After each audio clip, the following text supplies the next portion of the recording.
I do believe AI is a very evolving space, more so because it allows you to use your data more intelligently first.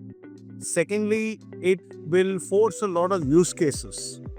It will force a lot of use cases which are very interesting, which creates a lot more in terms of ability for you to create better experiences and also do better risk management and your pricing. So if you look at it from a pure play financial industry, if I narrow down to financial industry, I think the opportunity that AI plays is going to be significant. What we have essentially traditionally done is around using ML models for reconciliation and all those aspects. But layering, if you want to understand your data, you understand how the data can create knowledge, but AI will create intelligence. I think that's the way possibly I look at it. Is able to use it more effectively using like the form of AI, generative AI.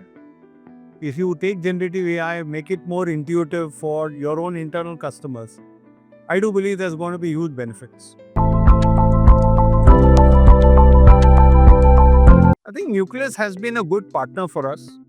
I think we've been associated with us for over a decade, which is a good, which really says that how you've been able to power our entire asset journey, which is a positive sign.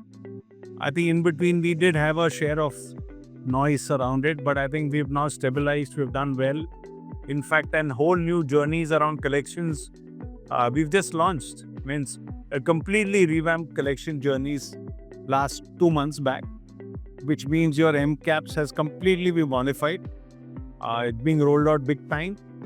We're also doing a lot revamping our whole digital journeys around the Nucleus core. So these are things I do believe as a partner there is significant amount of traction. But with the kind of wealth of experience that you all have as a company in the domain of assets, I do believe there is huge opportunity for Nucleus to reshape how you can make it more effective, make a architecture more headless. How do you make it more intuitive for banks to use it with partners? So I think the journey is very interesting ahead.